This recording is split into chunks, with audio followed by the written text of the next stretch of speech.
এটা হলো আদানি বাড়ির মন্দির। এটা হলো আগে ওই জমিদার বাড়ি ছিল। এই জমিদারের যে মজুমদার বাড়ি আর কি, ওই মজুমদার সাহেবেরা আমাদের এই এলাকার স্কুল মাঠ যত জায়গা সম্পত্তি আছে সকল কিছু ওনারা দান করছেন। এবং এই বাড়ির মালিক হলেন বাবু কৃষ্ণমোহন দাস। আমার বাবার বন্ধু ছিল সে। আমার বাবা আজকে দুনিয়ায় নেই, উনিও দুনিয়ায় নেই। ওনার ছেলে আছে পরিমল দাস এবং এই মন্দির পরিচালনার দায়িত্বে আছেন সুনীল দাস। এবং এই সুনীলের নেতৃত্বে, পরিমলের নেতৃত্বে এই মন্দির পরিচালিত হচ্ছে।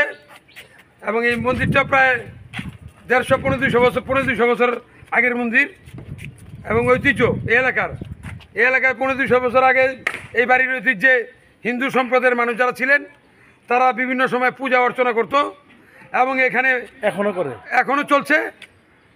আগামী জীবনেও এখানে অনুষ্ঠান পরিচালিত হবে এবং যুগ যুগ অনেক মানুষের মিলন মেলা হয়।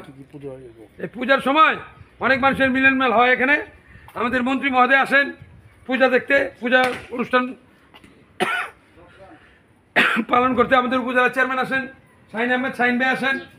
এবং এই বাড়ির মন্দির পরিচালনা কমিটির সাথে আমাদের মাননীয় মন্ত্রী মহোদয়, উপজেলা চেয়ারম্যান শাহিন ভাই এবং ইউনিয়ন চেয়ারম্যান জনাব সাইদুর রহমান চৌধুরী ফারুক সহ এলাকার সকল নেতৃবৃন্দের সাথে একটা সৌহার্দ্যপূর্ণ সম্পর্ক আছে এবং শান্তিপূর্ণভাবে এই এলাকার মানুষ বসবাস করছে।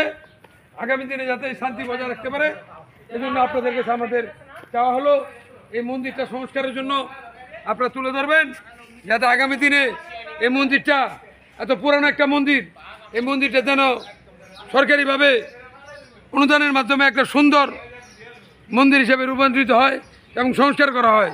এই সংস্কারের জন্য আমি আপনাদের ইউটিউবের চ্যানেলের কাছে মাননীয় প্রধানমন্ত্রীর কাছে আহ্বান করছি, আপনাদের মাধ্যমে এই মন্দিরটা সংস্কারের জন্য আপনারা একটু চেষ্টা করবেন এবং তুলে ধরবেন, যাতে এই 150-200 বছরের আগের মন্দির, এই মন্দিরটা যেন সুন্দরভাবে সুনিপুণভাবে সৌন্দর্য বর্ধনের জন্য কার্যক্রম ধরা হয়। এই বিষয়টা আপনারা তুলে ধরবেন। এই বলে আমি আমার কথা শেষ করছি। আসসালামু আলাইকুম।